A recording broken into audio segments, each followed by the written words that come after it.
Welcome to Econtalk, part of the Library of Economics and Liberty. I'm your host, Russ Roberts of George Mason University and Stanford University's Hoover Institution.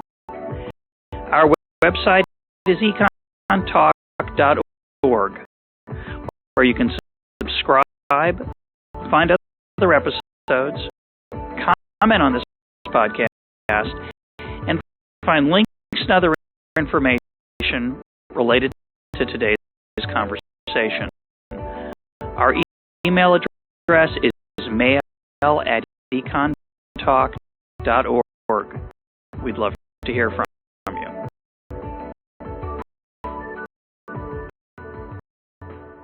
My guest today is Bruce Bueno de Mesquita, the Julius Silver Professor of Politics at New York University. He's a senior fellow with the Hoover Institution at Stanford University and the author of numerous books, including The Logic of Political Survival, co-authored with Alistair Smith, Randolph Severson, and James Morrow. A book that's had a big impact on the way I think about politics, and a book that was the subject of a podcast we did last summer.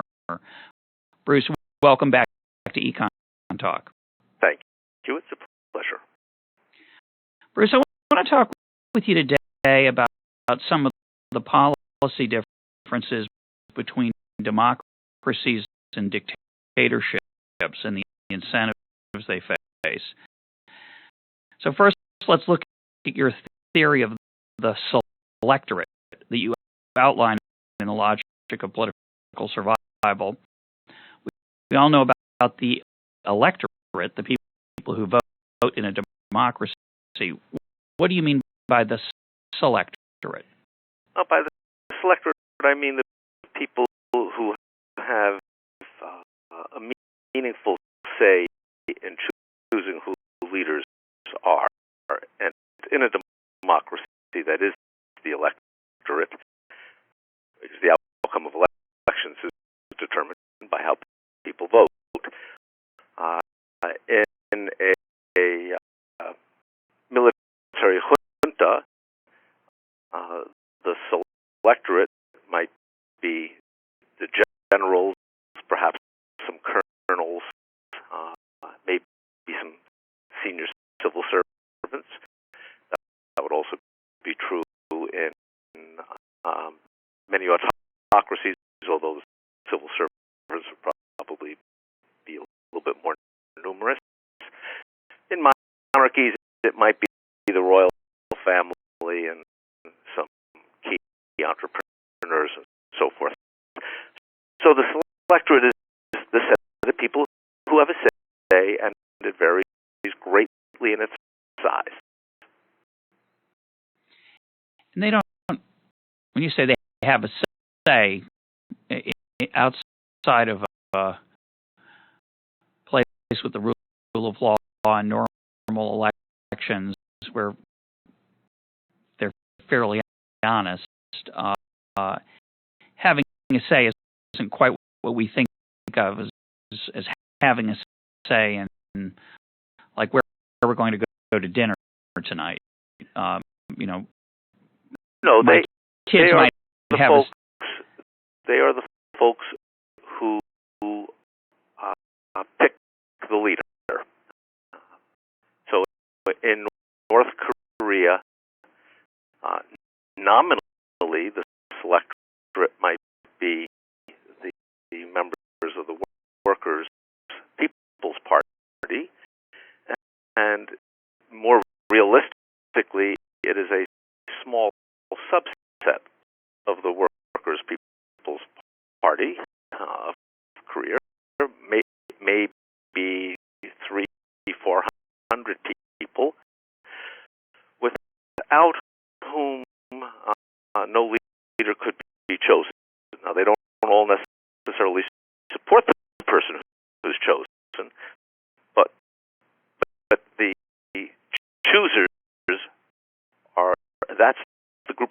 people who are the choosers. Right, and among them, there's the idea of a winning coalition, right? Yes. Enough of you garner support from enough of them to stay in office. Right. So the winning coalition are the people who, from that electorate, give support and are essential. Their support is essential to keep the leader in office, in exchange for which they get benefits from the leader, usually in the form of corruption opportunities, rent-seeking, bribes, and so forth. Plunder, booty. Exactly. Yeah. And one of the key differences then between a democracy and a dictatorship or an autocracy is the size of that winning coalition.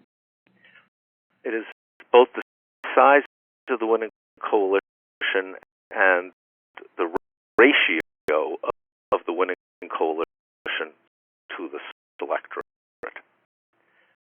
When the winning coalition is larger, it's not efficient for leaders to rule by handing out tribute.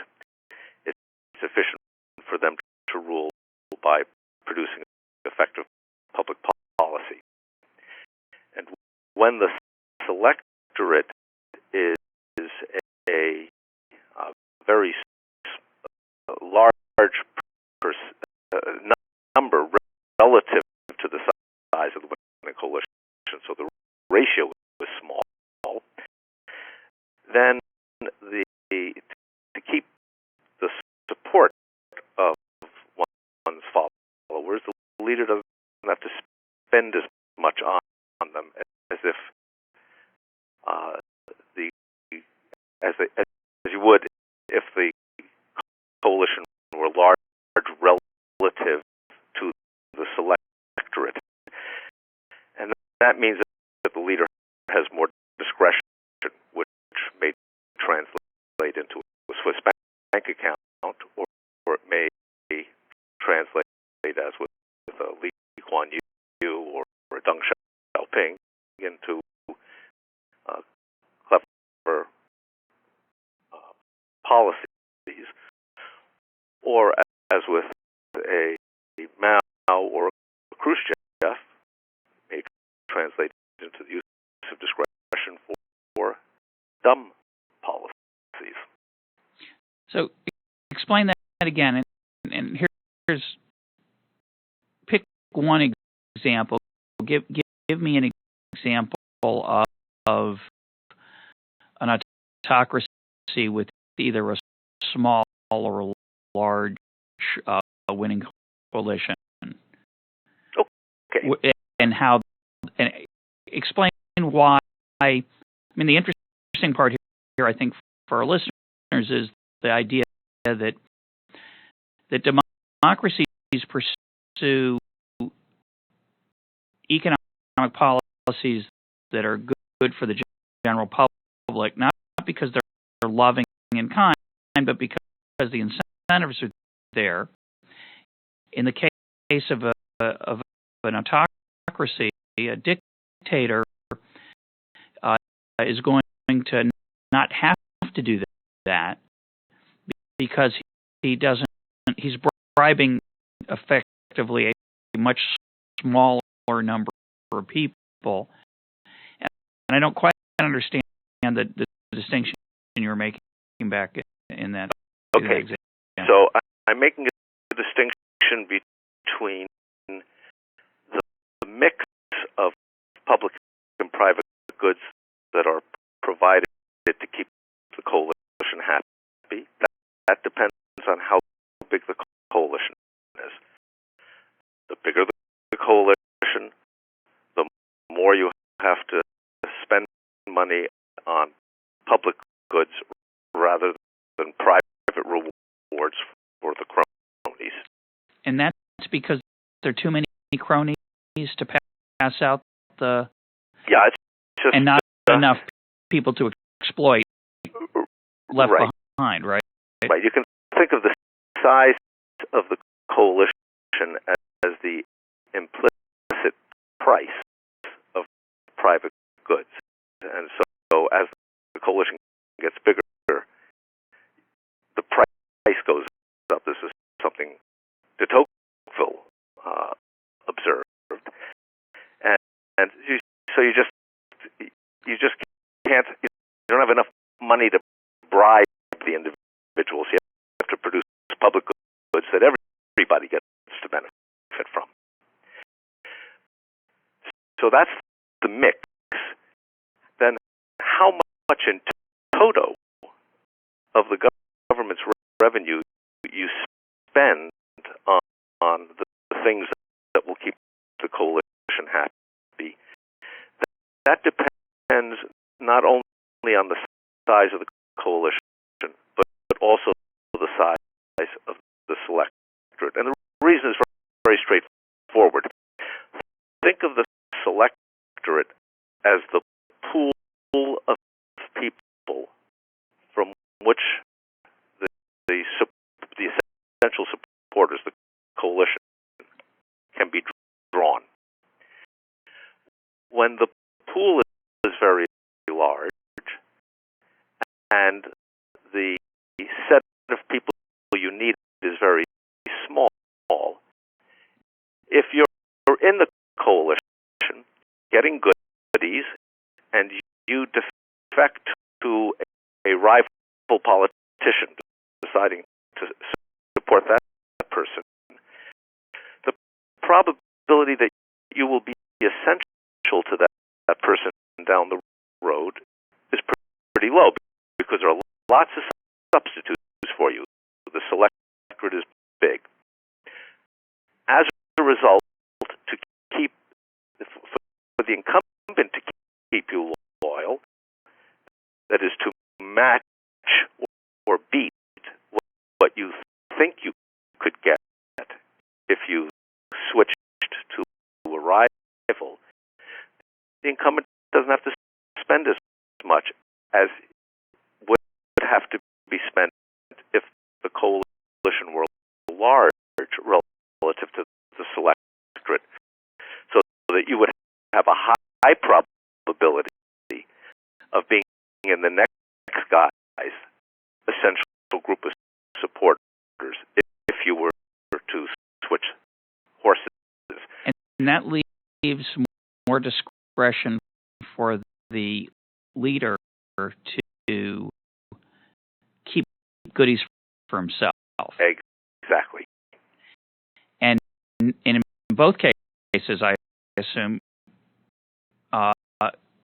you want a certain level of public productivity, of nationwide economic health, because you are going to be extracting some of it, right?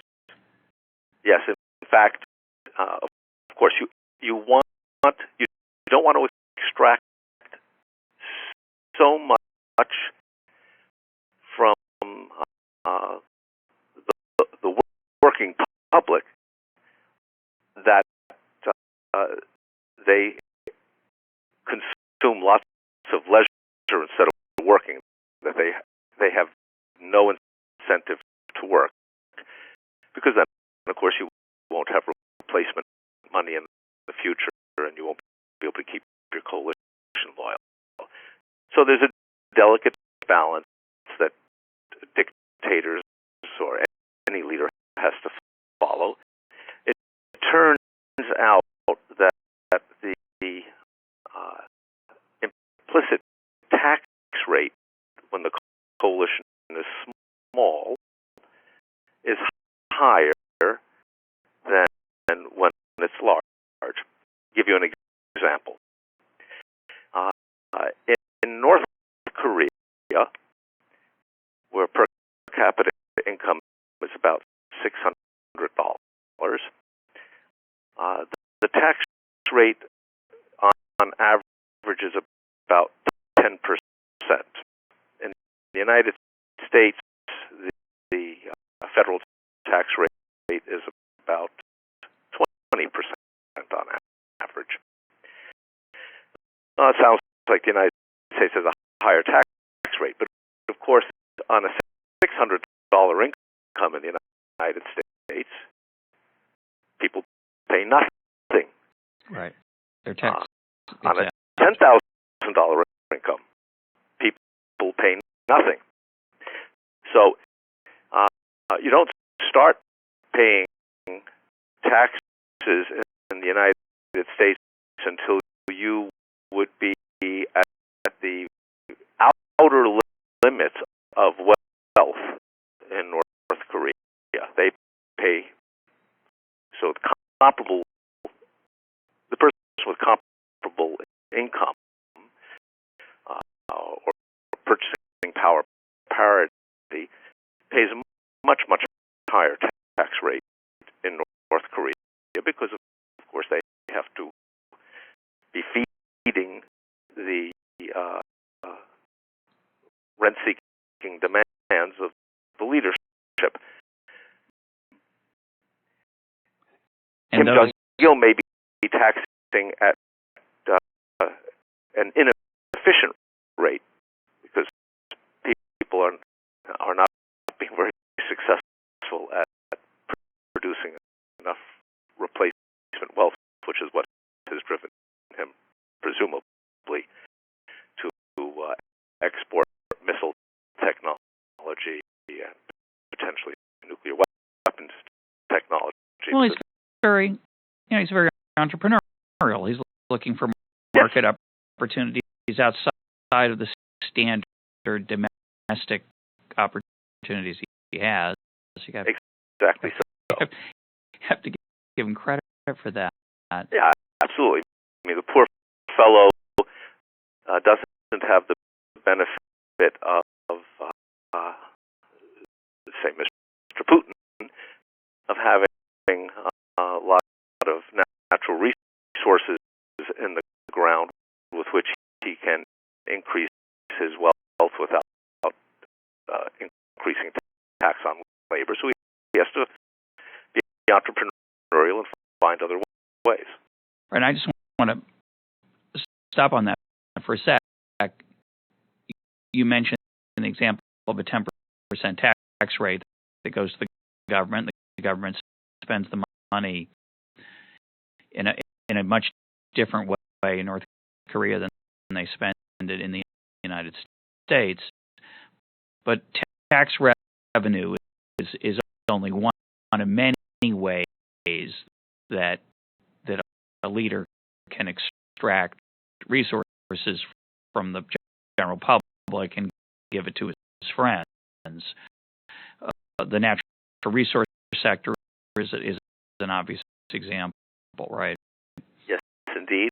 And there is another very important sector,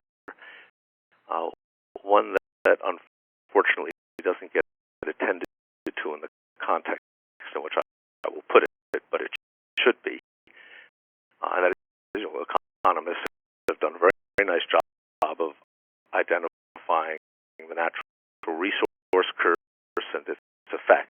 That is, having oil or diamonds or gold or that sort of thing in the ground. Foreign aid has exactly the same effect, because foreign aid, like oil in the ground, is money that the leader can tap into without having to increase the taxes on labor. It's essentially, in that sense, a free good. Well, that sounds appealing, right? It sounds like foreign aid then is a way of, along with natural resource revenue, is a way of autocrats to keep money funneled to their friends without having to punish the general public, but that's not just the nature of the curse. The curse is bigger than that, correct? Yes, that's correct. It actually does punish the public because on several dimensions. It helps to sustain leaders in office who are doing a bad job from the perspective of the general public. Right. And so oppresses the public. And while getting foreign aid is free in terms of taxing labor, since after all, presumably the leader is already taxing at an optimal rate, there is a price to be paid for foreign aid, and that is that the recipient makes policy concessions to the donor in exchange for the money. That benefits the donor government because the donor government gets policies that its constituents want. The donor government is almost always a democracy, and that benefits the donor government's constituents because they're at the margin getting better policies.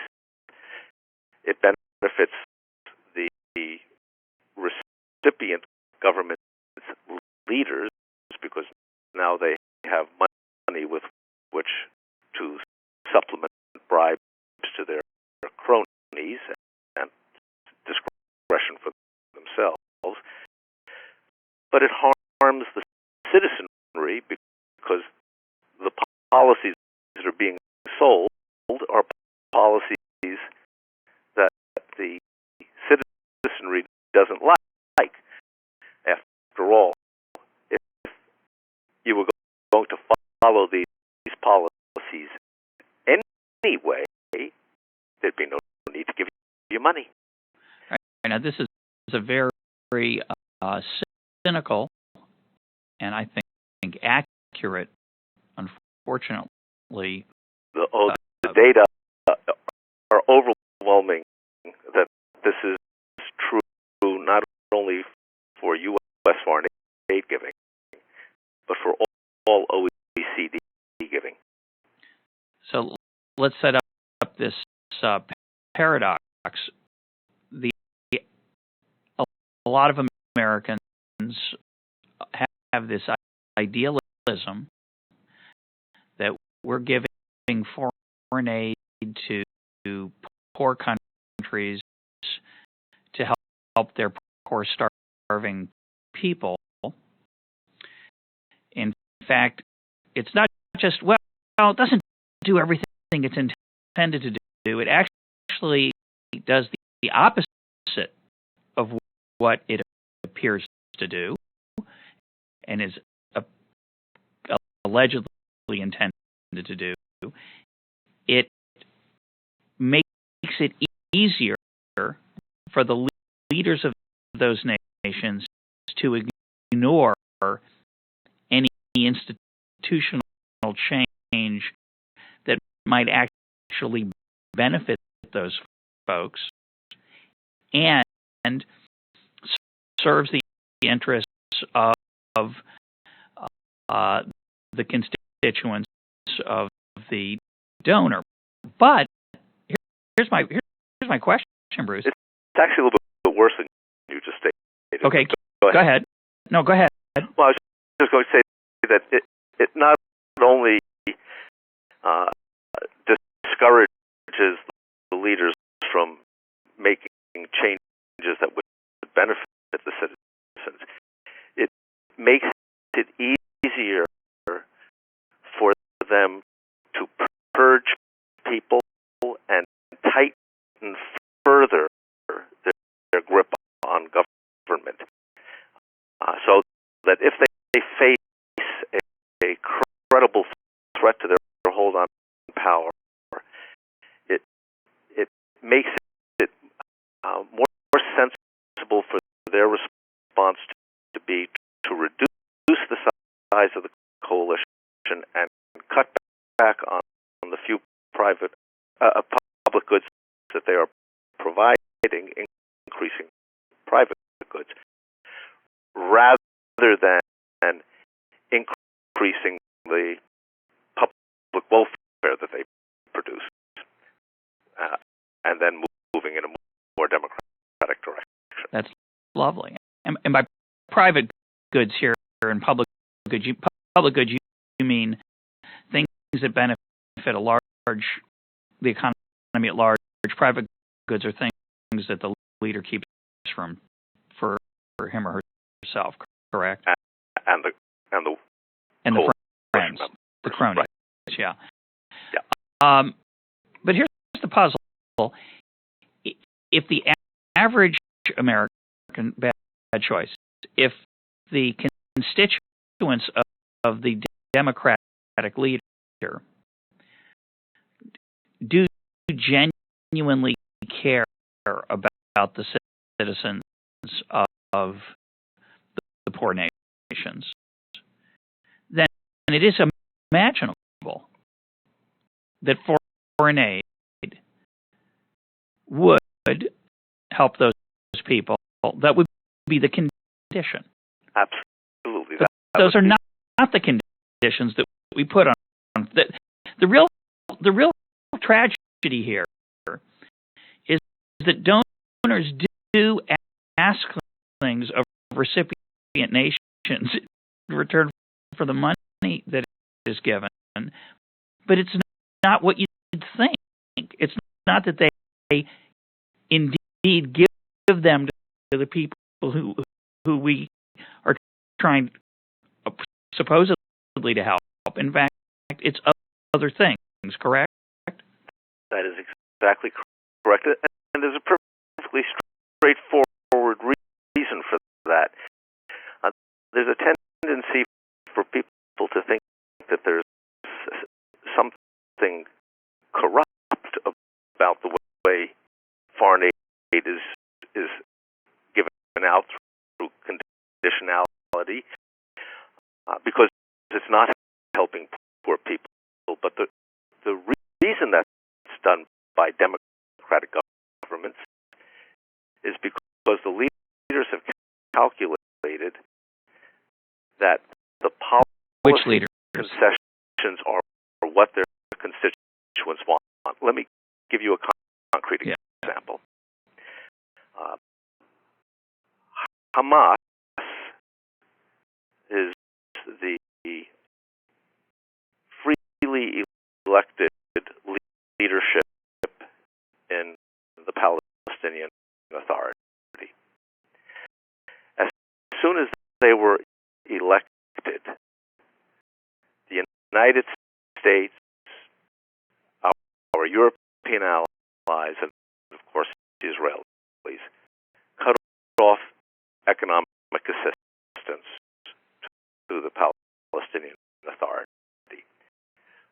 Why? They all profess to want to see the spread of democracy. But of course what they want to see is the spread of policies that are amenable to their constituents, and the Hamas policies were not. The United States has not been a cheerleader for the emergence of a more democratic Iran than Iran was under the Shah. Iran still has a long way to go to be a full-fledged democracy, but much more so than it was under the Shah. So what happens is that when voters face the hard choice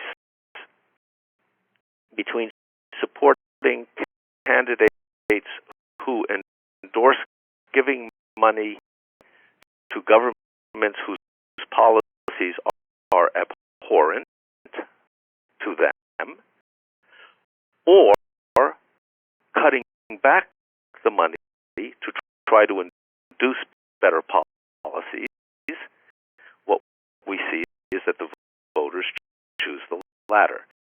So it would be anti-democratic for a democratically elected leader who hopes to get reelected to use foreign aid to advance an agenda that does not benefit his or her constituents at home.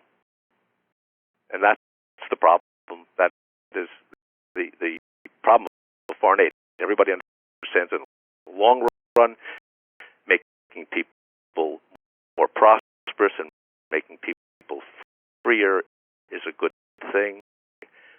But in the short run, it may produce abhorrent policies in another country, and that's a bad thing because politicians live in the short run. They don't live in the long run, especially in democracies. But you picked a complicated example where the constituents of Hamas and the Palestinian Authority are both poor and have foreign policy desires that may conflict with the United States. Let's take a nation where the foreign policy aspects seem to be would be benign, and yet so-called first world aid organizations, the IMF and the World Bank, continue to give money to a dictatorship that is not particularly pro or con the foreign policy interests of, say, the United States or Europe, but are not helping their people with that money. Do you have an explanation for that? Sure. This is a complicated explanation. First of all, at the margin, all countries' foreign policies are somewhat helpful or somewhat harmful. One of the things that we know about voting in the United States is that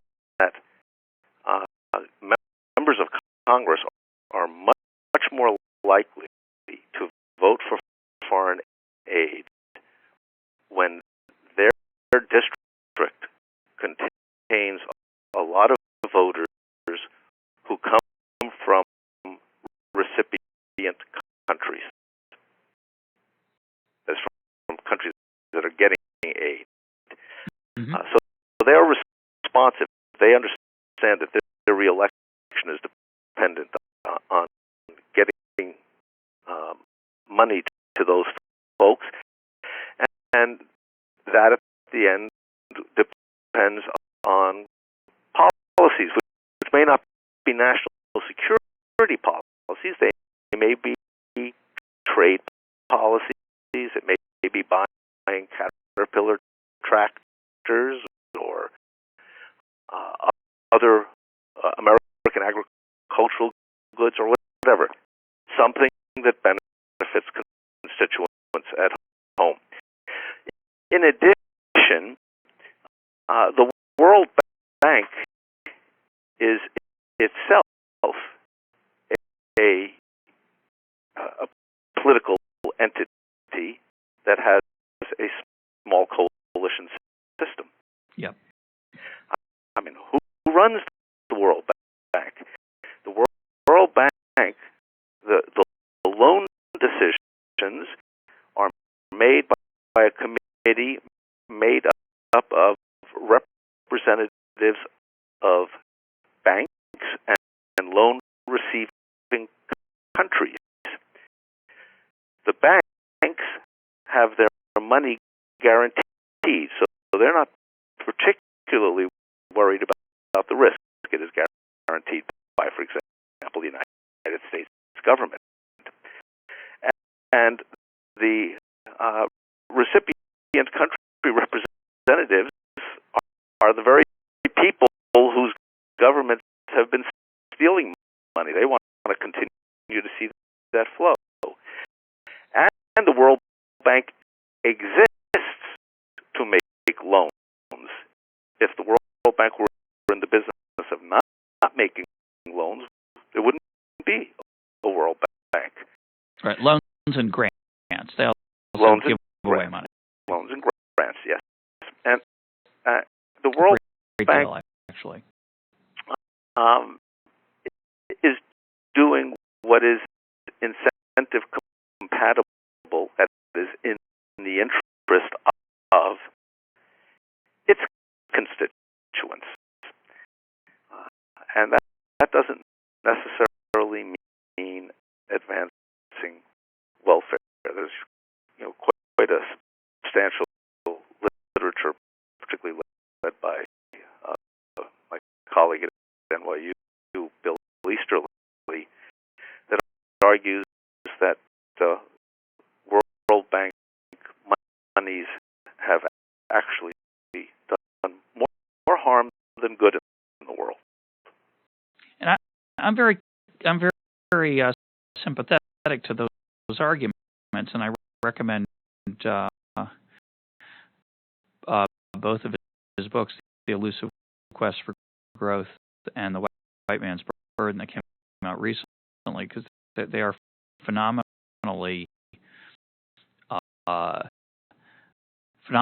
chronicles of the failure of international aid organizations to achieve their alleged explicitly stated ends.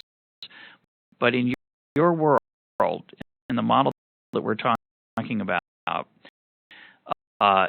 it would be hard to believe that for 50 years or 40 years, these organizations would stupidly and mistakenly continue to do policies that have no impact, or have a negative impact given their public goals. So you're suggesting that they have actually other goals that they are achieving with that money. Is that correct? That is correct. In fact, Bill and I talk quite often, and I chide him on being overly optimistic about foreign aid, whereas most people chide him for being so negative. And the reason that I chide him is that he does not take into consideration the political incentives behind how aid is given. So in the way my colleagues, my co-authors, and I look at aid programs have been successful, not unsuccessful. It's just that what they succeed at is not what most people who have studied aid think the objective is, such as reducing poverty and so forth. Aid is successful at keeping countries' policies in line with the desires of the donor. And on the flip side, in keeping autocrats in power, it's very hard for democratic leaders to pursue policies that another government wants if their citizens don't want it, because they won't get reelected. But it's not hard for autocrats, because they don't depend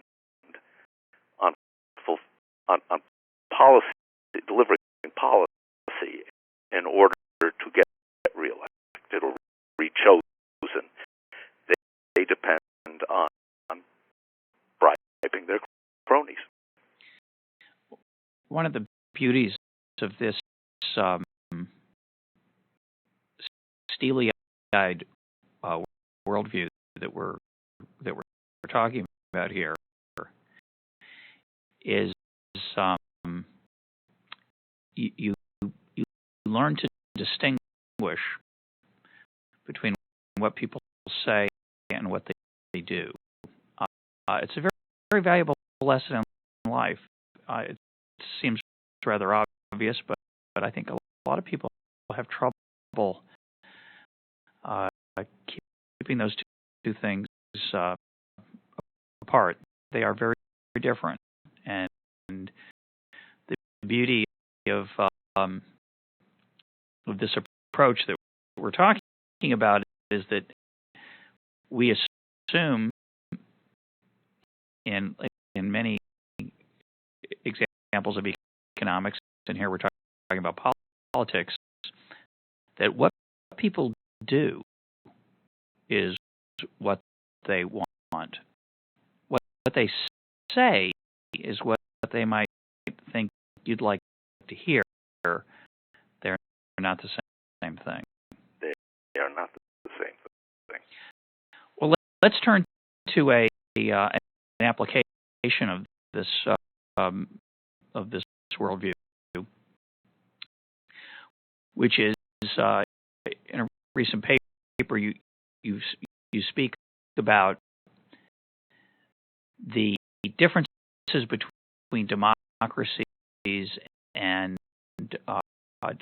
autocracies in pursuing war as an end, as a means to an end. And you exploit the fact that the winning coalition in a democracy is dramatically larger than the winning coalition in the dictatorships. Can you talk about that? Sure. Having a larger winning coalition, which typifies democracies, has several consequences with regard to war. First, it means that democratic leaders are necessarily much more selective about the wars that they fight, because democratic leaders are almost certain of being deposed, that is, not re-elected, if they lose a war, as the Republicans have just experienced. So they are very selective about choosing fights where they believe going in that their probability of victory is a near certainty. As was clear, the Bush administration believed in March 2003 going into Iraq. And they were right on a certain dimension. Well, they on another. They defeated the Saddam Hussein government. They did so easily. They regrettably didn't have a plan for what they were going to do afterwards that was particularly effective, and that has left them vulnerable, as the most recent midterm election demonstrated. Not only are they highly selective, but what the analyses that my colleagues and I have done on war shows is that when Democrats get into a war and then discover that it is not won as easily as they thought, they alter their behavior by increasing their effort, which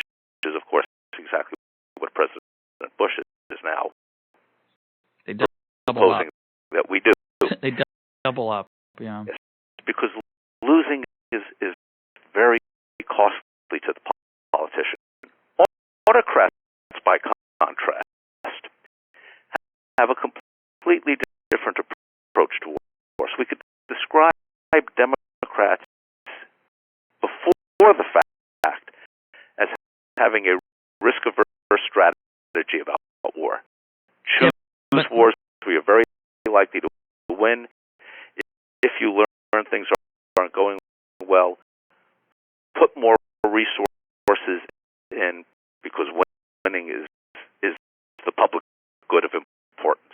You said Democrats. You meant Democratic leaders. Democratic leaders, yes. Sorry.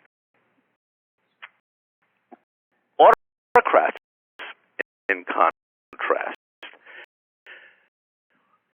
since they are not judged primarily on their policy performance, but rather on their ability to deliver goodies to their cronies, can afford to be more adventuresome in war, as long as they keep enough resources in reserve to continue to pay their cronies off sufficiently. So this means that they are willing to fight in a much broader swath of circumstances than our Democratic leaders. They are more likely to find themselves in trouble militarily in a war, and they are less likely to put extra resources in to try to win if those extra resources have to come at the expense of their cronies. As long as they don't face total defeat. Yes, as long as they don't face removal by the victorious foreign rival, they are unlikely to be removed by their domestic cronies if they lose the war but continue to deliver private goods. I mean, that's the interesting phenomenon. Autocrats are likely to be removed if they're defeated by a democracy, because Democrats want to put somebody in place who will toe the line. But they are not likely to be removed by their own coalition. They're not likely to face a coup, for example, because they have lost the war, if they have reserved the resources to bribe the cronies.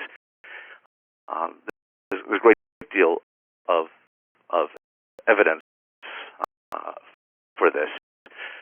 So in the war, they tend not to increase their effort when it's going badly, except when they expect that losing the war means their removal. An interesting example of this is the way that the Second World War was fought through most of its period by the Germans. Hitler did not mobilize the German steel industry, for example, to the level that it had been mobilized in World War I, because he feared losing the support of his of the Junker Frau, to be precise, if he didn't continue to manufacture consumer goods. This is one of the reasons why he needed to have slave labor and control the Ukraine and so forth, because he needed other places to produce the steel. He was not willing to disrupt the German economy. Only very, very late in the war, when it was clear that defeat meant being deposed, did the Germans really crank up the war effort. Whereas the Allies cranked up from almost day one. It's a really interesting example. By Jungfraus, you meant the housewives, correct? The housewives, yes. Right. What's fascinating about that, on a number of dimensions, I think most people have the idea that a dictator is able to follow a real total war effort in a way that a democracy cannot. In fact, you're suggesting it's the opposite, because a dictator is never really a dictator the way we the cartoon version where the dictator can, quote, do whatever he wants. He still has to curry favor with folks. And you're suggesting that in Germany in World War II, the general public had some political power over events. That's correct? That's right. General public's a little broad. Sorry. But there was a group of middle class, relatively comfortable people whose support Hitler viewed as necessary, and he adapted to what he believed would keep them loyal to him. Okay, well, let's go back to this calculus of war that we're comparing democracies and autocracies. It's a fascinating point that a dictator can lose a war with relatively little political cost, as long as he has enough reserves to pay off his cronies, whereas a democratic leader almost always faces being deposed. Of course, even after a victory, a lot of democratic leaders get deposed who are just often tired of their face, and they can vote him out. Right. But what about the benefits from war? Do you have something to say about that? Why, if I'm a dictator and life is good, I've got a secure power base of these the selectorate of these cronies, this winning coalition. I'm paying them off. If I'm lucky, they're small enough that I can keep a lot for myself. Why go off to war and risk a defeat that could depose me? That's a very good question, and I think that there are two reasons. One is that autocrats have a lot of discretion, and they have policy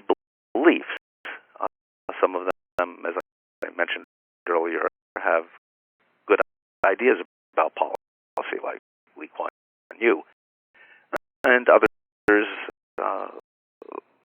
like Mao have really bad ideas. Included in those bad ideas are beliefs about that they may be able to expand the resource base from which they can extract through conquering neighbors and the like. They fight wars primarily over land grabs or, in the old days, tribute payments. So they are seeking a way to, that utility function for wealth is always going up. Yes, more is preferred to less. It's more is preferred to less. So they're seeking ways to grab more. Also, because dictators run inefficient economies, remember, they distort the economy to reward their cronies. So they run inefficient economies. Over time, they begin to run into a shortage of resources for bribing their cronies. And then they need to find some other source of resources. So either they can be entrepreneurially clever. We go back to the example of Kim Jong-il, who figured out that exporting missiles was a way to bring in more money, or they become adventuresome in foreign policy in the hope of being able to grab additional resources by conquering a neighbor and getting tribute or taking land. This was essentially the story of Saddam Hussein in 1991. Maybe he could take part of Kuwait and control additional oil fields, and that would secure his position. So they have these ideas about policy, and they also have an increasing need because the rent-seeking society they run is an inefficient society. Gradually, they run the economy down. I guess the other issue, which I'd never thought about, is the incentives of the cronies. They're always relatively eager to push for war because it's certainly going to expand their booty and their plunder, and their head is less likely to roll than the leaders, so they kind of are pushing the leader over the edge more often than perhaps the leader would like to go, but the leader has to respond to their political pressure also. The leader has to keep them loyal, and if they think that the leader is not going to be able to deliver the goodies to them, they will find somebody else who can. That's exactly right. Let's turn to an interesting application of this, or at least what might be an interesting application. In recent last couple of years, there's been a lot more bellicose hosts talk about the United States from Venezuela and Iran, and a lot less from some other places. So this current military activity by the United States in the Middle East and Afghanistan and Iraq immediately quieted down on paper, at least a bunch of people. Libya, Egypt, Syria, all made noises like, ooh, we're scared, we could be next. Yep. Iran got louder, and Venezuela got louder. A lot of people, say, well, all those guys are crazy, they're madmen. What do you expect? You take a more rational approach. Tell us about it. Well, I certainly don't think that they are madmen. I think that they are very, very skillful politicians. Let's start with Iran's Ahmadinejad.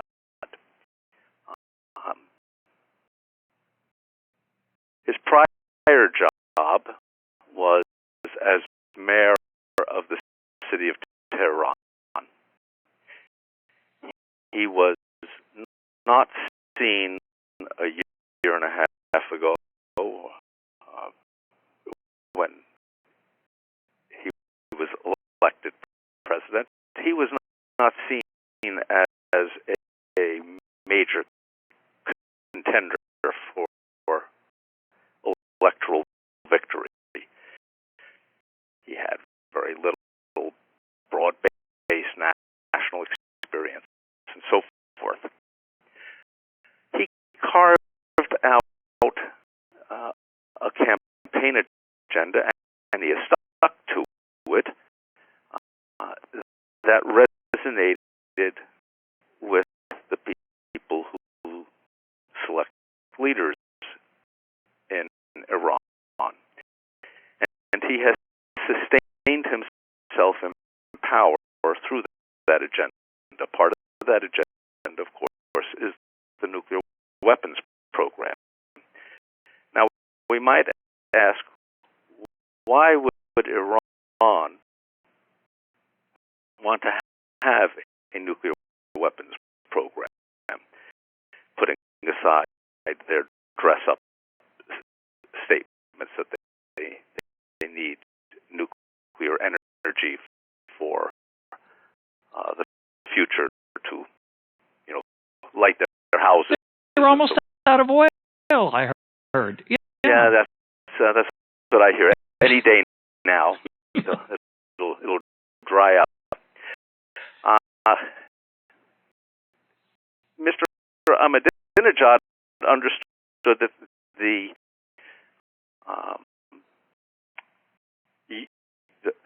college students and young professionals were getting very unhappy with the state of the economy. It has been run down over the now almost 3 decades since the Communist Revolution. And so, as I was saying about adventures a moment ago, needs in this rent-seeking, run-down economy needs to do things to bolster support. And one of the things that he's been able to do is to choose this nuclear issue, which resonates, it's very popular with the young professionals. They feel pride in it. But it serves other very important purposes. Iran has been losing its dominant position as the exporter Islamic fundamentalism, especially Shia fundamentalism. And it has been losing its fundamentalist edge because of the rise of Al-Qaeda and associated organizations. So part of the nuclear program is a political competition for securing Iran's primacy in Ahmadinejad's ambitions to strengthen his hold and spread his country's influence by becoming more important in that world than Al-Qaeda. He creates a bargaining leverage, and he creates opportunities through this program, and he secures his hold on power. Hugo Chavez, very similar. So Hugo Chavez, let's look at his history. Before Hugo Chavez was elected as the president of Venezuela, Chavez was an officer in the Venezuelan military who attempted a coup, and the coup failed.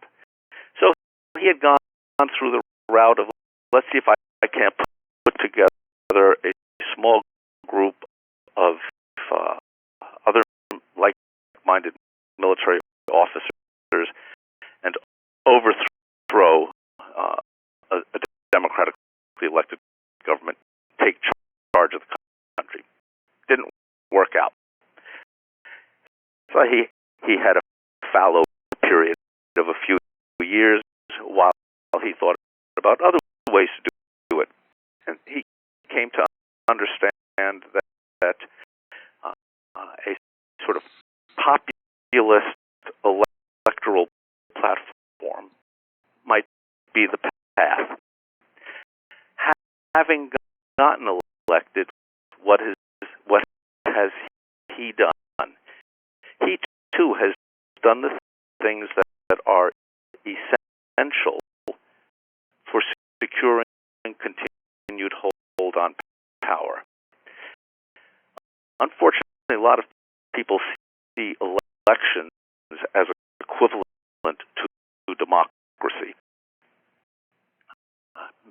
People like Chavez understand, as Putin understands in Russia, that you can have elections and not have to worry, provided, for example, that you control what the media get to say, provided that you control the ability of people to assemble and protest what you are doing. So Hugo Chavez has taken control of the mass media in Venezuela and ensures that the publicity that his political opponents get is either zero or negative. In the process, he lays the groundwork for his continuation in office, either through repeated elections that will become increasingly rigged, as the opposition has no access to transmitting its message, or at some point he may just decide to revert to his military posture and conclude that he doesn't even need to go through the motions of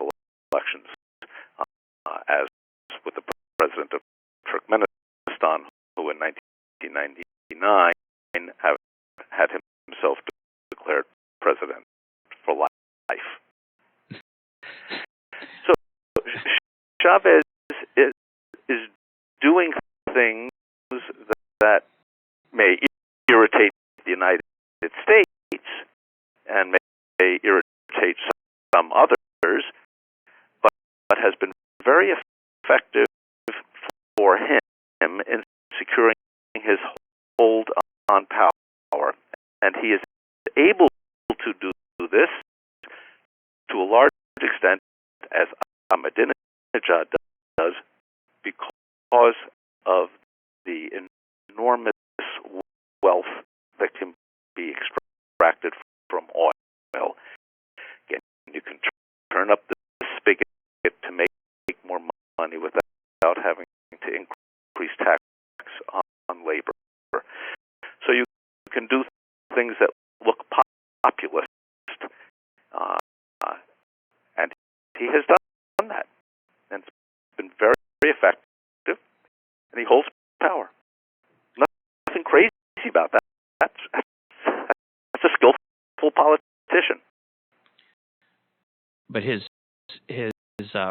rants about Bush or the United States or Israel, either coming out of Venezuela or Iran, which you're suggesting they might not be as heartfelt as they sound. They're just effective. Well, when a country has problems, as every country does, it is always better for the leaders to cast the blame elsewhere.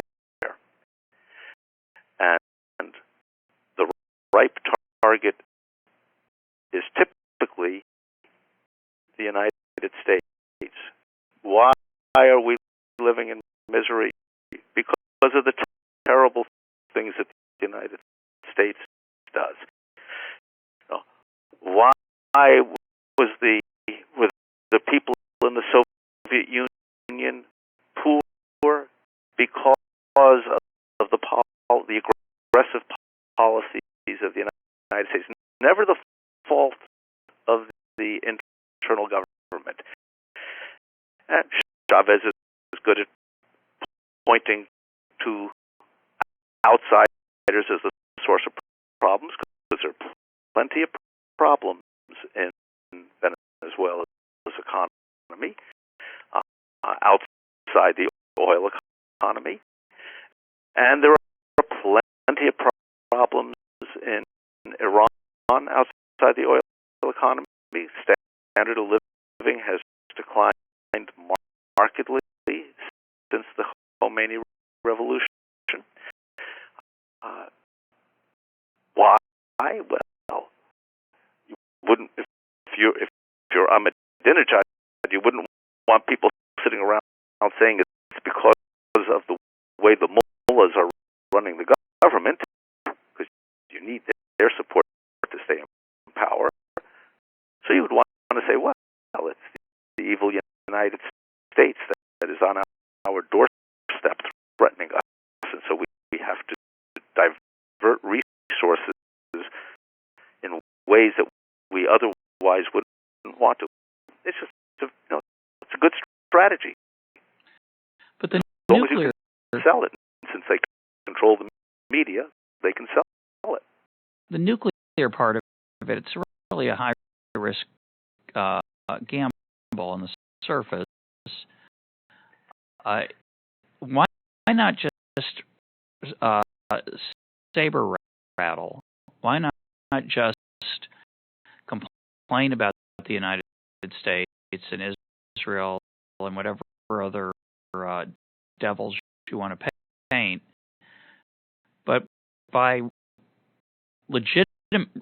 actually pursuing nuclear weapons as opposed to just talking about them, although both are relatively dangerous, you do invite an attack.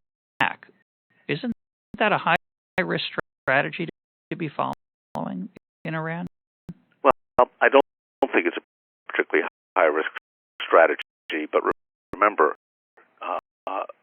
autocrats can take higher risks than Democrats.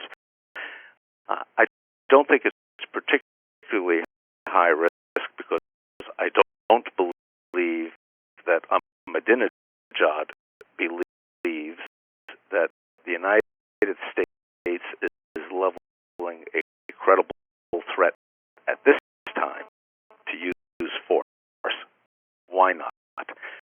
Well, because the United States military is stretched to the limit in Iraq and in Afghanistan.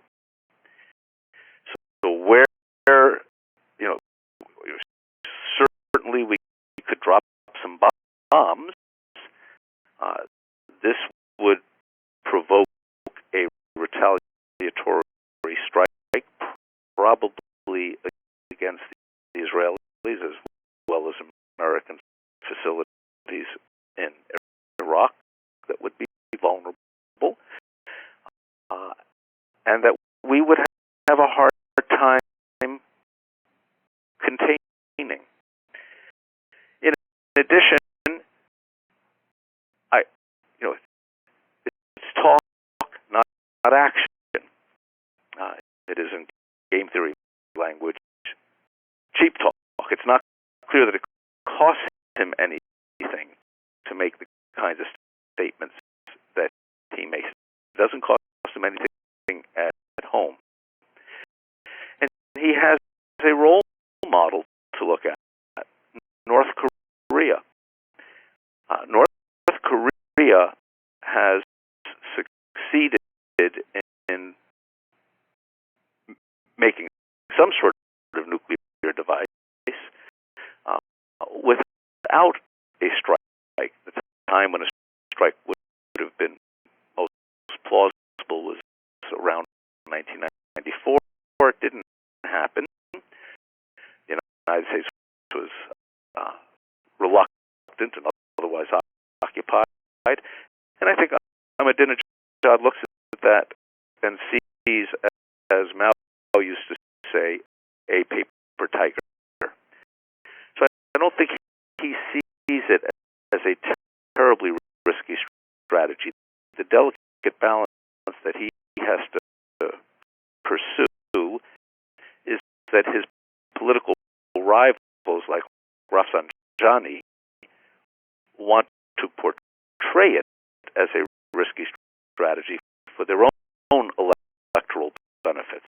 And of course, Ahmadinejad's party did poorly in the most recent local elections, which some people take as an optimistic sign that he's getting himself into trouble with this program. But that's his political rivals are trying to exploit it to gain electoral support by arguing that it's risky. It's not obvious what the risks are.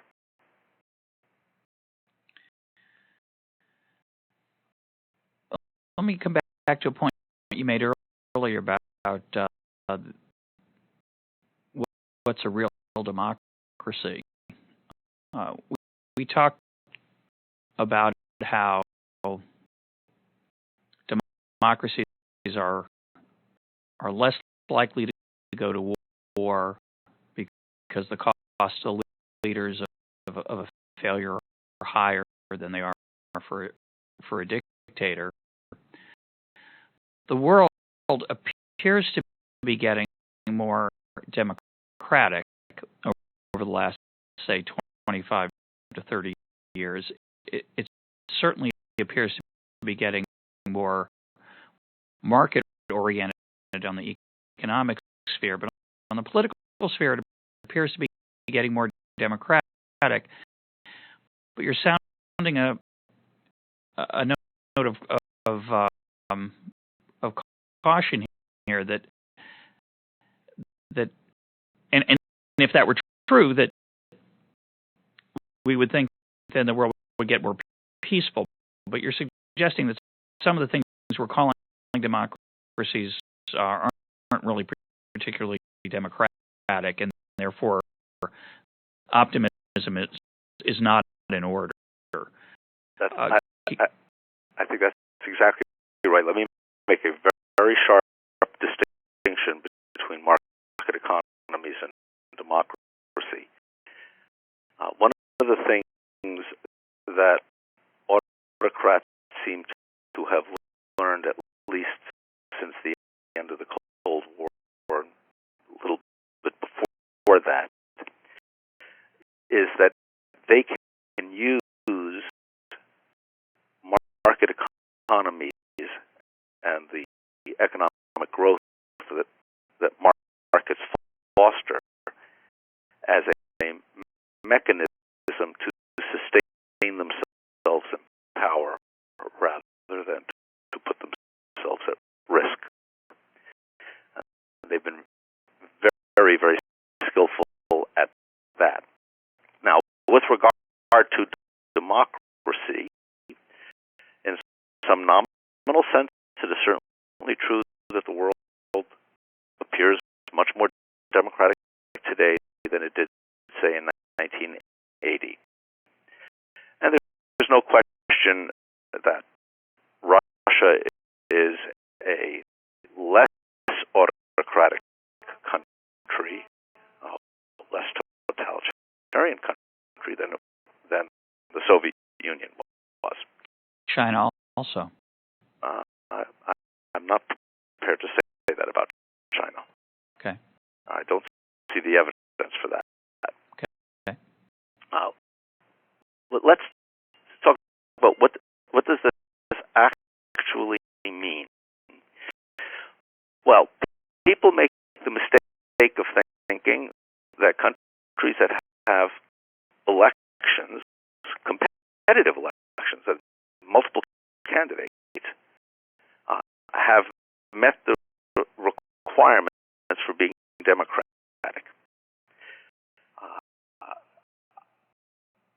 One of my co-authors and I, George Downs, and I, were on the Charlie Rose show about a year ago when Egypt was holding a presidential election. And Charlie Rose commented that Egypt was becoming more democratic. They had an election with multiple candidates, and both George and I said this was not true. This was a naive belief. After all, Mubarak controlled access to the media. He controlled freedom of assembly. So the opposition candidates had very, very slim prospects. Everybody understood that. Most importantly, Mubarak and his supporters understood that. And of course, he allegedly won 70% of the votes. And they controlled the most important thing in an election, the freedom to count the votes. So, when we see countries voting, even with competitive elections, we want to step back and we want to ask at least three questions. Are people free to assemble? If the answer is no, we are not looking at a democratic process. Is the media free to report whatever it wants? If the answer is no, we are not looking at a democratic process. Let me make a stark statement in that regard. The Japanese media get their information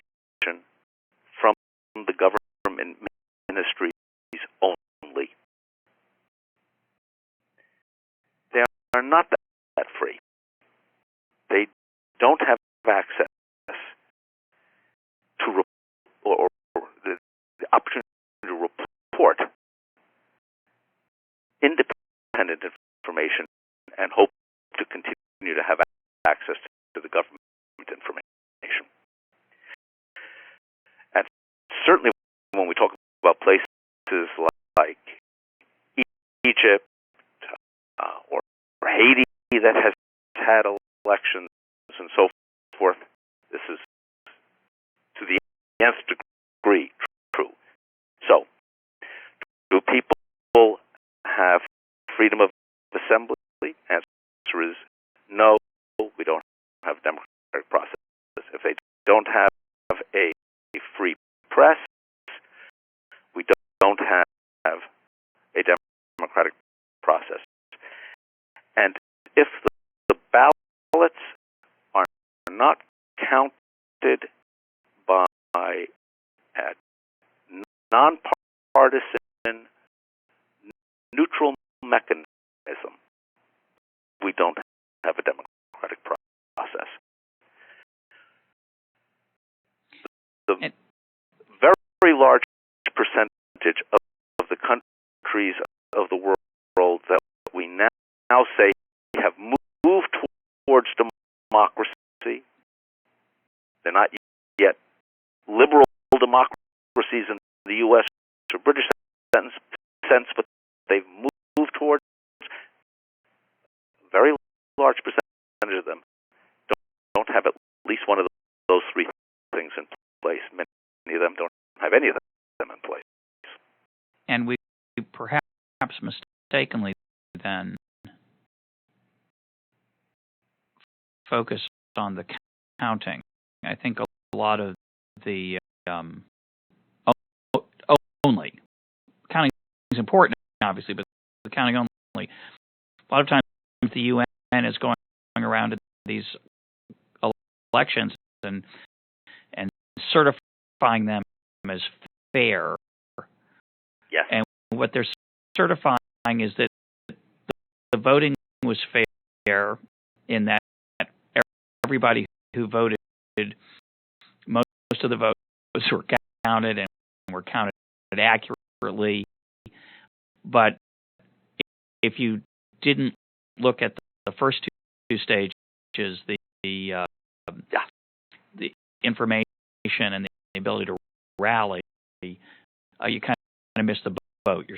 Yeah, and Russia is becoming the classic example of this.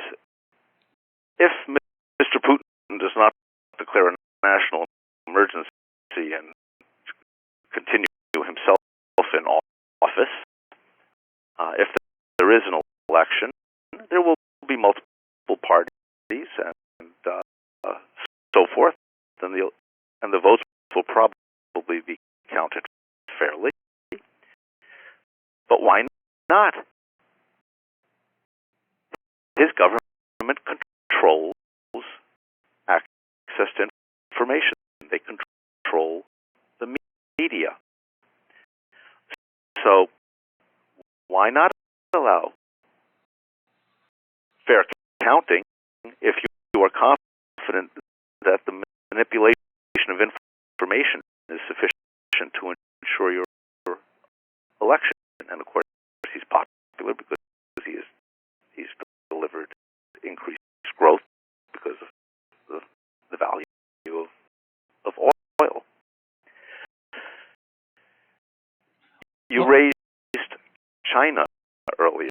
Yeah, I want to come back to China. I don't see any evidence that China has liberalized. And politically, it has certainly moved to a market economy. Let's start by asking a historic question. Why did China in 1979 begin economic reform, movement towards a market economy? I have a rather cynical answer to that question. Remember, Deng had been exiled earlier. He was brought back from exile to run China. He was out. He was not a member of the Communist Party in good standing who happened to rise through the ranks and become the leader of the country. He was a man sent into exile because of his views, in particular his economic views. Why was he brought back? He was brought back for those economic views. Why? Well, prior to Deng's return, China had gone through a lengthy period of two monumentally stupid policies: the Great Leap Forward and the Cultural Revolution, both of which were a huge leap backwards in terms of sustaining the economy and sustaining the flow of resources that ensured that the Communist Party could continue to sustain itself in power. They needed something new to revitalize their hold on power, and that something new were the ideas that had been discredited just a few years before when Deng was exiled. His ideas about economic reform. What did he achieve?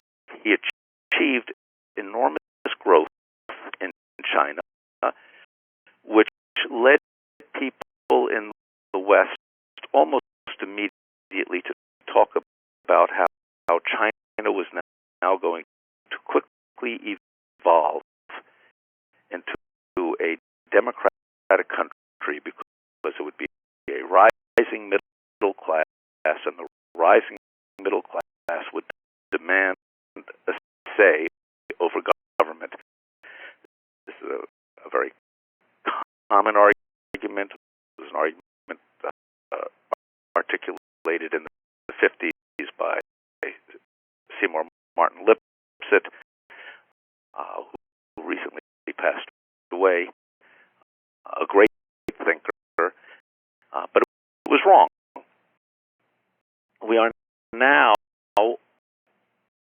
28 years since Deng introduced the economic reforms in China, and the Communist Party remains the sole arbiter of all policy in China. The families of the children of the Communist Party members continue to enjoy great privileges. Corruption continues at a rampant rate, and so forth. Because the economic policies provided a mechanism to postpone the pressures for democratization rather than to hasten them. Now, I happen to believe that over the next few years, China is going to face some real challenges to the Communist Party's hold, and it will be interesting to see if they are skillful enough to work their way through these problems, thread the needle, and keep themselves in power. The problem that I see them facing is that they have reached a stage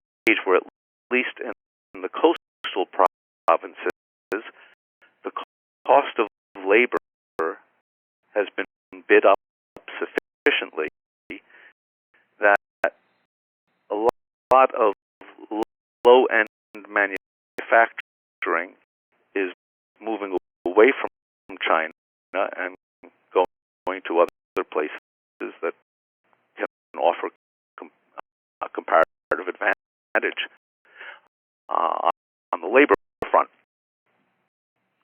So China is making an attempt to shift to higher technology kinds of production, like automobiles. That requires more skilled workers, but that's workers with greater skills, not a larger number of workers. And that means having a broader number of people with access to education at higher levels, besides the cronies, the children of the Communist Party membership. Now, what does that mean? So that means that these are people who are likely to have better access to information. Now, the Chinese have done things to counter that. First of all, education tends to be technology oriented rather than, so to speak, liberal arts oriented. It's not oriented towards helping people to think about how their resources ought to be allocated. Second, the Chinese, of course, have been very aggressive in trying to control search engines and the flow of information through the internet. They already control all the other internal sources of information. And so these are the mechanisms by which they are attempting to shift the economy while at the same time sustaining control. Whether they will be able to is, and I don't know the answer to that. I haven't studied it closely. But that seems to me to be an interesting problem where they may face real pressures 4, 5, 10 years down the road. But they have been very skillful in using the market mechanism to postpone any of those pressures. But the cost of that to them is not zero. I want to challenge your interpretation of the last 25 years, 28 years. They've opened their economy up economically. Yep. They've brought in a lot of foreign capital, and they brought in a lot of foreigners, people who are on the ground there to oversee the use of that capital and multinational corporations. There are a lot more eyes on the ground. They bring other things with them. And so the ability of the Chinese to repress their people, which was much easier in the past, seems to have gone down a great deal. What's the evidence for that statement?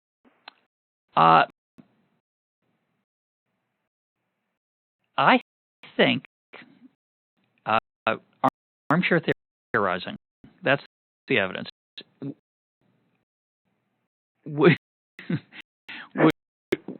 Do you think it would be as easy today to slaughter large numbers of folks as it was 40 years ago in China? Well, do you think they would pay out? Let me say it differently. Let me defend my armchair theorizing remark. The cost to them has gone up. They will lose some of their economic benefits if they do that. That wasn't true 25 years ago. So, 17 years ago, they had Tiananmen Square. Correct. And Tiananmen Square, they very clearly understood that they were confronting a moment of choice between the economy moving forward and democratization. And they chose to put the economy's forward progression at risk in order to secure themselves in power. And they removed the leader of the country to do so. Now, would they do that again? I guess is the question. That is the question. And I believe the answer is yes. And I believe the reason the answer is yes, they learned a very important lesson from Tiananmen Square. Nothing happened. Yeah. Well, for a few weeks, there were some economic consequences, only for a few weeks, and then they disappeared.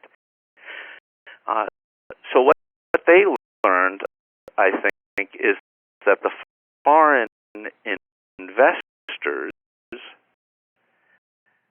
aren't so much concerned about the nature of governance as they are about the predictability of governance in the economy. True.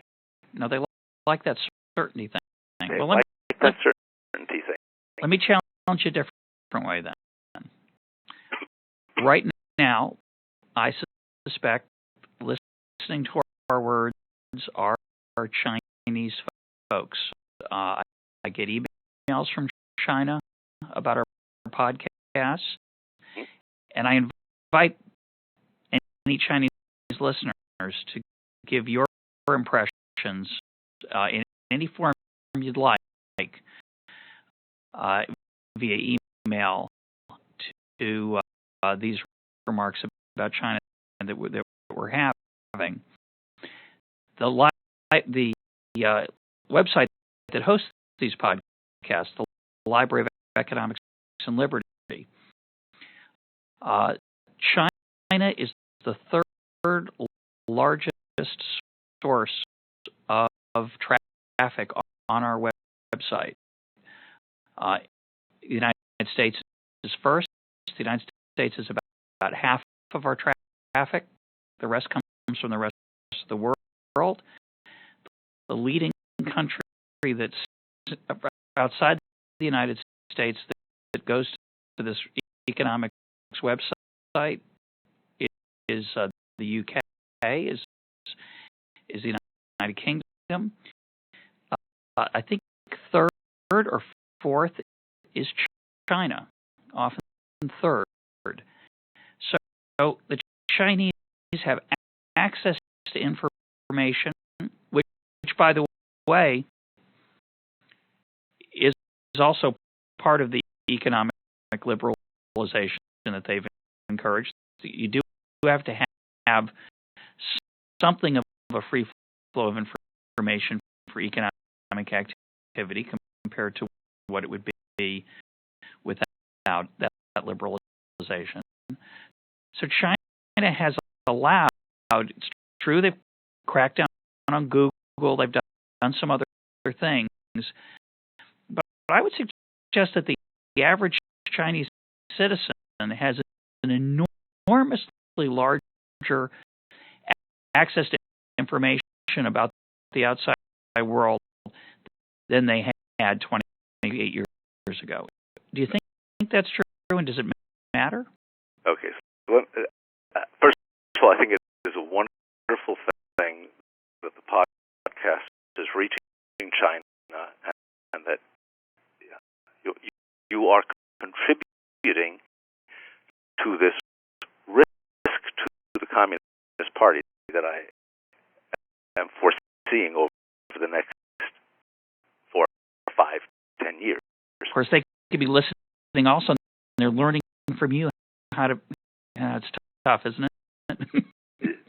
It may be, though they're not fond of me, as it turns out. But Okay. Be that as it may, you said the average Chinese. I wish you hadn't used that word average. Do I think the average Chinese has access to more information? Well, in the strictly statistical sense, yes, because people at the higher end of society have more access, and that drags the average mean up. Sure. Do I think the median person has more access? No. Well, that's maybe. Most people in China are still incredibly poor. They are in relatively remote areas. They are not terribly much enjoying the benefits of economic growth. They are enjoying them, but not nearly to the extent that people in Guangdong and Shanghai and so forth are enjoying them. So, do people in the major urban centers have more information? Yes. Is that a threat down the road to the regime? Yes. Is that threat, is the increase in that threat greater than the ability to offset it through the use of corruption opportunities with the greater amount of money in China? That's the question. And I think the answer is I don't know. Maybe yes, maybe no. That's where I see the possibility of the threat. Can the Chinese government manage that? But I don't see China as a place that has made any consequential moves in the direction of what I would call democratization, real democratization. Now, there have been some important developments. They have been rationalizing their labor law. That's a very good thing. Still, the ability to strike by unions is rather limited. Unions continue to be disproportionate. They are an arm of the party, not an independent source of information. I would like to be optimistic.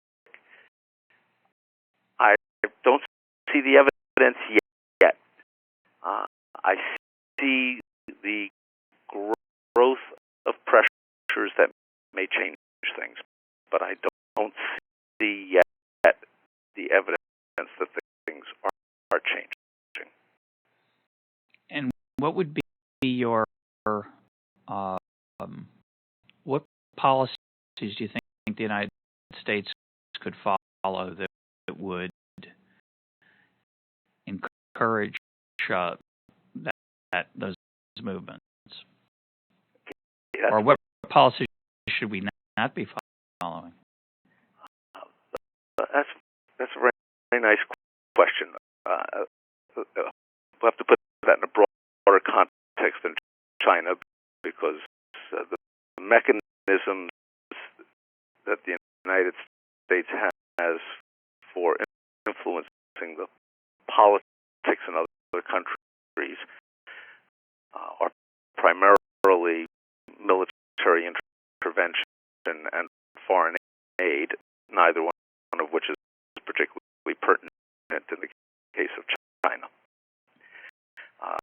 In the case of China, there's really nothing much that we can do other than exhortation. And exhortation is not terribly effective.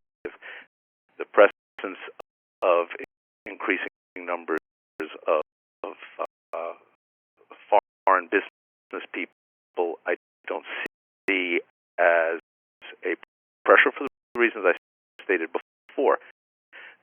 Those people are interested in extracting wealth, and that means having certainty.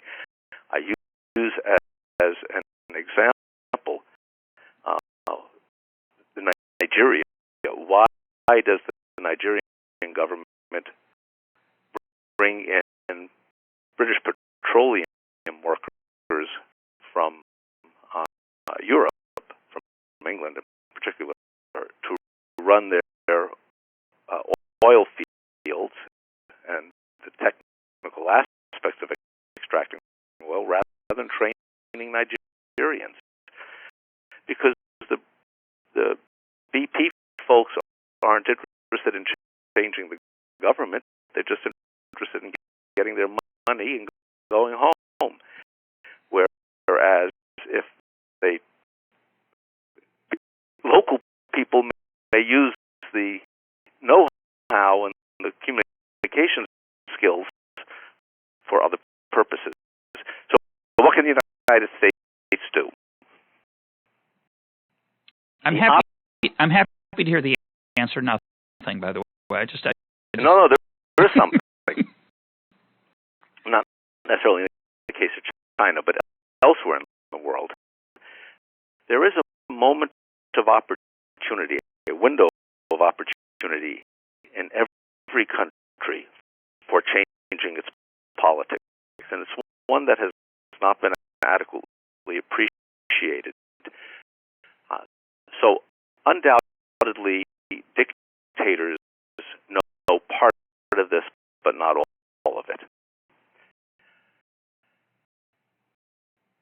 Dictators who survive for the first 2 years or so in office typically either die in their sleep or are overthrown when it is learned late in life that they have a terminal illness. That is, they can no longer be relied on to deliver bribes. In the first couple of years in office, dictators have a very high risk of being overthrown and replaced by another new dictator who has a high risk of being overthrown, because they have not established yet their competence in thievery and the distribution of their ill-gotten goods. So during those first 2 years, as it turns out, you have a better chance of surviving in office if you are democratically chosen than if you are a dictator. So there is a window of opportunity to say, you put in place free assembly and free press, for example, and after you do that, we will give you economic assistance to help you get through this difficult time. The key is that if they put free assembly and a free press into place, it's not impossible, of course, to turn these things off. It's not that hard to turn the press off, but it is pretty hard once people can mobilize for mass movements. It is pretty hard to turn that off without mass slaughter, which means that the soldiers on the ground have to be willing.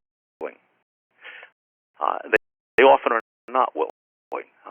We saw that with the coup in the Soviet Union in, I guess it was 91. We saw that with the Velvet revolutions in Eastern Europe, particularly in Poland, where it was just too difficult to put down the mass movements. So if we link aid in transition periods to putting into place these two of the three pillars that I pointed to for getting democracy, we significantly increase the odds that the democracy will survive past that first 2-year window. And in that 2-year window, it should be pretty attractive to at least some would-be autocrats, because they can't get to the third year if they don't make it through years 1 and 2. And they have a better chance in 1 and 2 as Democrats. And they could be locked in as Democrats, particularly if they deliver effective policy. They'll be popular and get reelected, but they will have put into place free speech, free assembly, which will make it hard for them to undo it later. That's the moment of opportunity that has not been exploited. And if correctly exploited, you get a genuine democracy, or at least a higher chance of one staying in place, and right.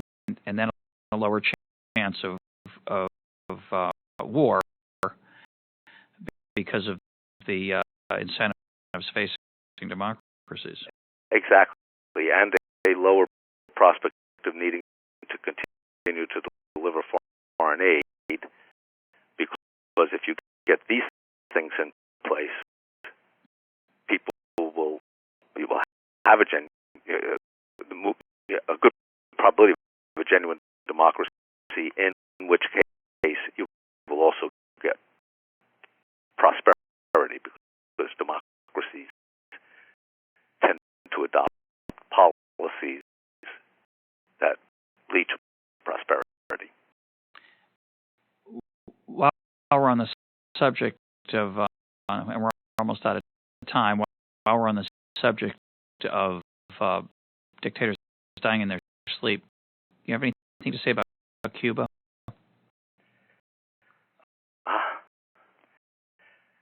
Well, I was just talking to representatives of a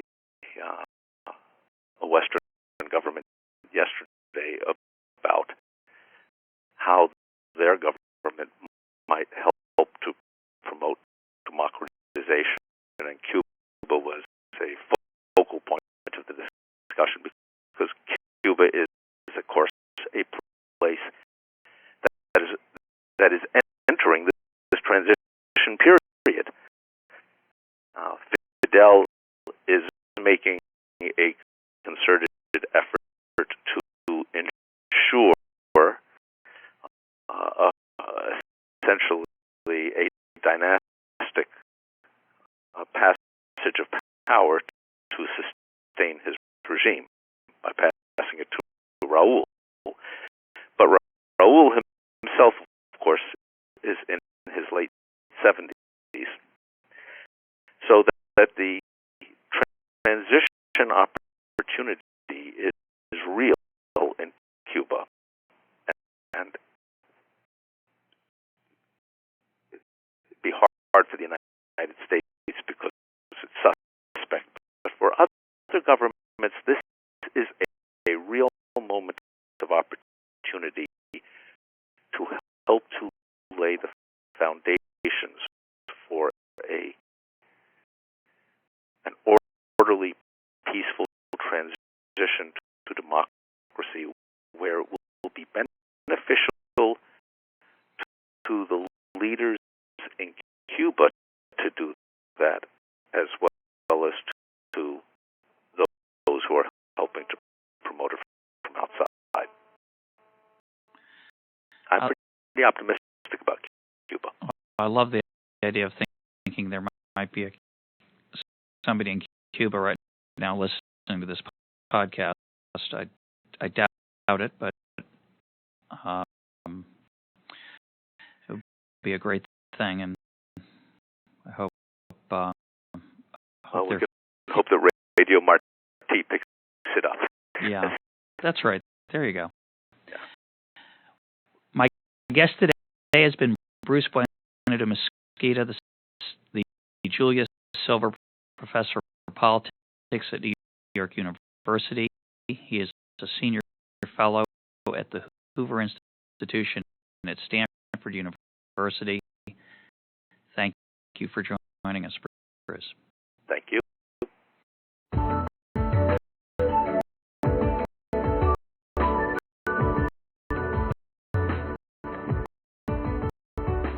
This is Econtalk, part of the Library of Economics and Liberty. For more Econtalk, go to econtalk.org, where you can also comment on today's podcast and find links and readings related to today's conversation. The sound engineer for Econtalk is Rich Goyette. I'm your host, Russ Roberts. Thanks for listening.